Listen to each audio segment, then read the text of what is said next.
Price the Lord, hallelujah. പരീക്ഷിക്കപ്പെടുന്നവർക്ക് ഉണ്ടാകുന്ന സംഭവങ്ങളെ നമുക്ക് കാണാൻ കഴിയും. എന്തുകൊണ്ടാണ് പരീക്ഷിക്കപ്പെടാൻ ഇടവരുന്നത്? ഒന്ന്,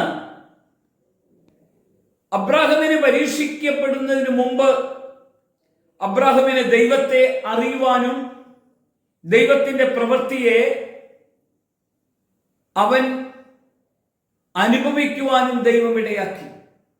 അബ്രാഹമിന് പരീക്ഷകൾ വന്നപ്പോൾ അതിന് മുമ്പേ ആദ്യം തന്നെ ദൈവത്തെ അറിയാനുള്ള വഴി നിനക്ക് തുറന്നു തരും. അതുകൊണ്ടാണ് യെശയ്യാ പുസ്തകം 30:20 പറയുന്നത്, കഷ്ടത്തിന്റെ അപ്പവും ക്ലേശത്തിന്റെ ജലം തന്നാലും നിന്റെ ഗുരു നിന്നിൽ നിന്നും മറഞ്ഞിരിക്കില്ല. നിന്റെ നയനം നിന്റെ ഗുരുവിനെ ദർശിക്കും. നീ ഇടത്തോട്ടോ വലത്തോട്ടോ തിരിയുമ്പോൾ പിന്നിൽ നിന്നൊരു ശബ്ദം, ഇതാണ് വഴി. ആദ്യം നമ്മൾ കർത്താവിനെ അറിയാൻ ഇടയാക്കും. നമ്മൾ അനുഭവിക്കാൻ ദൈവം വഴി തുറക്കും. ഈ അനുഭവത്തിലൂടെയുള്ള നമ്മുടെ യാത്രയുടെ നടുവിലാണ് നമുക്ക് പരിശോധനകളും പരീക്ഷകളും വരുന്നത്.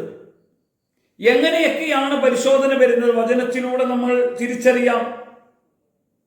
പരീക്ഷിക്കപ്പെടുന്നവർക്ക് സംഭവിക്കുന്ന കാര്യങ്ങളെ കുറിച്ചൊന്ന് കാണാം നമുക്ക്. മോഹം, 2 ആകർഷണം, 3 വശീകരണം, 4 പാപം, 5 മരണം.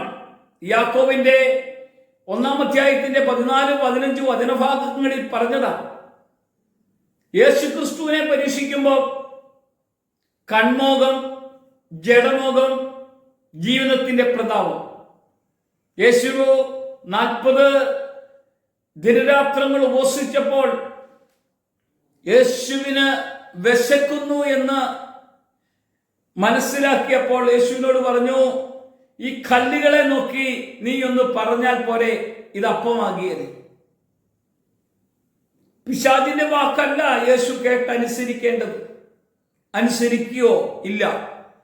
യേശു പിശാചിനോട് പറഞ്ഞത് ദൈവത്തിൽ നിന്ന് വരുന്ന വാക്കുകൾ കൊണ്ടാണ് ജീവിക്കേണ്ടത്. കാരണം ഞാൻ നിങ്ങളോട് പറഞ്ഞ വാക്കുകൾ ആത്മാവും ജീവനുമാകുന്നു.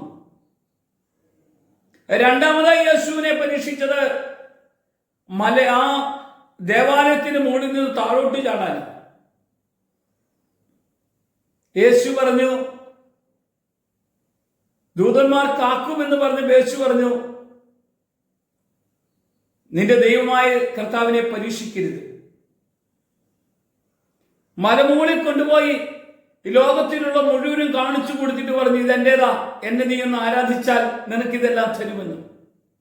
യേശു പറഞ്ഞു, നിന്റെ ദൈവമായ കർത്താവിനെ അല്ലാതെ മറ്റാരെ നീ ആരാധിക്കരുത്. ജഡത്താലുള്ള പരീക്ഷകള് കണ്ണും ജീവിതത്തിലും നമ്മുടെ ജീവിതത്തിൽ ഭയങ്കര പരീക്ഷകൾ വരാൻ സാധ്യതയുണ്ട്. ജഡത്തിൻ്റെതായ ചിന്തകൾ. അതിനെ അതിജീവിക്കുവാൻ നമ്മളെ തന്നെ കർത്താവിന്റെ മുമ്പിൽ പ്രാർത്ഥനയോടുകൂടെ നമ്മൾ മുന്നേറണം. അതുകൊണ്ടാണ് കർത്താവ് പറഞ്ഞത്, പിശാചിന് നിങ്ങൾ ഇടം കൊടുക്കരുത്. ഇടം കൊടുത്താൽ അവൻ കയറി വരും. അവസരം കൊടുത്തേക്കല്ല്. നമ്മുടെ വാക്ക് കർത്താവിന് ഇഷ്ടമില്ലാത്തൊരു വാക്ക് പറയാൻ നിൽക്കരുത്. 2 പേര് കൂടുമ്പോൾ 3-ാമത്തെ ഒരാളുടെ കുറ്റം പറയരുത്. അവരുടെ കുറവ് പറയരുത്. അതുള്ളതല്ലേ പറയുന്നത്. ആ പറയുന്നതന്നെ കുഴപ്പം നമ്മൾ ചോദിക്കരുത്.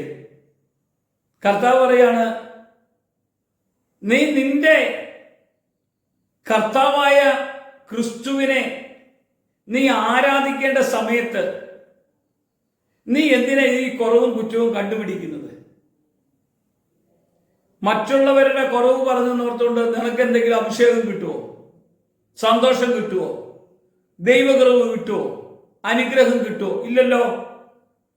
പിശാച് ഭയങ്കര തന്ത്രശാലിയായി നമ്മളെ കൊണ്ട് പറയിപ്പിക്കും. ചില മനുഷ്യൻ നടക്കുമ്പം പറയും, യാത്ര ചെയ്യുമ്പം പറയും, ചിലർ വീട്ടിൽ വന്നില്ലെങ്കിൽ പറയും, ചിലർ നമ്മളോട് സംസാരിച്ചില്ലെങ്കിൽ പറയും, പല വിധത്തിൽ നമ്മളെ കുറിച്ച് പറയാനിട വരും. ഞാനൊരു കാര്യം പറയാം. നമ്മൾ സ്വർഗത്തിൽ കർത്താവിന്റെ സന്നിധിയിലേക്ക് നമ്മളെ തന്നെ ഏൽപ്പിച്ചുകൊണ്ട് പ്രാർത്ഥിക്കണം. നമ്മൾ സംസാരിക്കുന്ന ഒരു കർത്താവ്, നമ്മൾ ഇടപെടുന്ന ഒരു കർത്താവ്. യോബ് പരീക്ഷയെ തളർന്നു പോയില്ല പ്രിയമുള്ളവരെ. നമ്മൾ ഇതുപോലെയുള്ള ചില പരീക്ഷകൾ വരുമ്പോൾ തളർന്നു പോകരുത്. തളർത്തി വിടാൻ വേണ്ടി പിശാച് പരീക്ഷിക്കും. പൗലോസിനെയൊക്കെ പരീക്ഷിച്ചതാ, നമ്മളെ പരീക്ഷിക്കും. വാക്കുകളെ ശ്രദ്ധയോടെ ഉപയോഗിക്കണം. നാവ് തീയ.